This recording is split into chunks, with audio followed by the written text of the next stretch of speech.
जानी मानी टिकटॉकर और भाजपा की जानी मानी नेत्री सोनाली फोगाट के मामले में एक नया मोड़ आ गया है। जहां पहले ये दावा किया जा रहा था कि सोनाली फोगाट का निधन हार्ट अटैक के चलते आया है, लेकिन अब ये बातें सामने आ रही हैं कि ये हार्ट अटैक नहीं बल्कि एक सोची समझी साजिश है। सोनाली फोगाट के परिवारजनों ने ये दावा किया है कि सोनाली फोगाट के मृत शरीर पर उनके चेहरे पर सूजन के निशान थे और साथ ही साथ वो अपनी फिटनेस का काफ़ी ज़्यादा ध्यान रखती थी। ऐसे में हार्ट अटैक आ जाना, इस बात को हजम करना काफ़ी ज़्यादा मुश्किल है।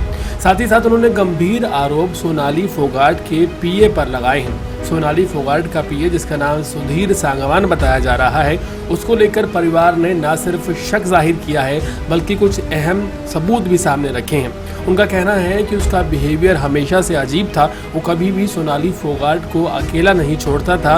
रात के 12 बजे भी वो उनके आसपास ही बैठा रहता था। सोनाली फोगाट जब उसे बाहर जाने को कहती थी तो वो बाहर भी नहीं जाता था।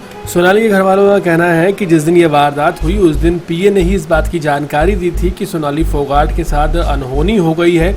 और दूसरी बात यह कि उसने उसी वक्त अपना और सोनाली का फ़ोन स्विच ऑफ कर दिया था।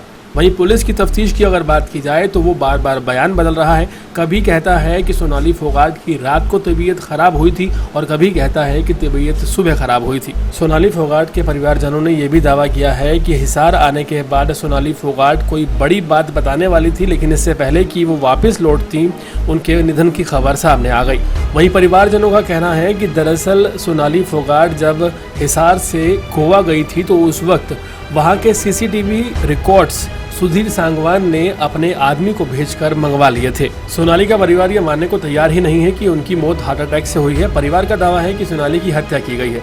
इसी बीच गोवा पुलिस ने परिवार की शिकायत पर सोनाली के पीए सुधीर सांगवान को हिरासत में ले लिया है। हालांकि इसकी पुष्टि नहीं हुई है। सुधीर ने ही सबसे पहले परिवार को सोनाली की मौत की सूचना दी थी। परिवार का दावा है कि मौत की सूचना देने के बाद सुधीर ने अपना और सोनाली का दोनों फोन स्विच ऑफ कर दिए थे। गौरतलब है कि गोवा पुलिस ने इस केस से जुड़ी एफआईआर में सोनाली फोगाट की मौत को अननेचुरल तरीके से होने की बताया है। सोनाली के परिवार ने यह मांग की है कि पोस्टमार्टम से पहले एफआईआर दर्ज हो और उसमें नामजद किया जाए सुधीर सांगवान को, जो कि दरअसल सोनाली फोगाट का पीए रहा है। सोनाली फोगाट के परिवार वालों का कहना है कि सुधीर सांगवान, जो दरअसल पीए था सोनाली फोगाट का, वो अक्सर निजी मामलों में दखल दिया करता था। सोनाली फोगाट से जब उसके परिवार वाले फ़ोन पर बात किया करते थे तो पीछे से सुधीर सांगवान की इंटरफेरेंस की आवाज़ आया करती थी। पूरे मामले में राष्ट्रीय महिला आयोग ने भी संज्ञान लिया है और डीजीपी को ये कहा है कि जल्द से जल्द पूरे मामले में उच्च स्तरीय जांच करवाई जाए। परिवार का कहना है कि जब तक नामजद करके सुधीर सांगवान को गिरफ्तार नहीं कर लिया जाता तब तक वो पोस्टमार्टम पर साइन नहीं करेंगे। ऐसे में आज भी पोस्टमार्टम हो जाएगा, इस बात की आशंका बहुत कम है। हाल फिलहाल परिवारजनों ने जो शक जाहिर किया है वो वाकई सोचने पर मजबूर करता है कि किस तरह से एक स्वस्थ महिला की हार्ट अटैक से जान जा सकती है। देश और दुनिया की तमाम खबरों से जुड़े रहने के लिए हमारे चैनल को सब्सक्राइब करें ताकि आप तक पहुंचता रहे हमारा हर लेटेस्ट अपडेट।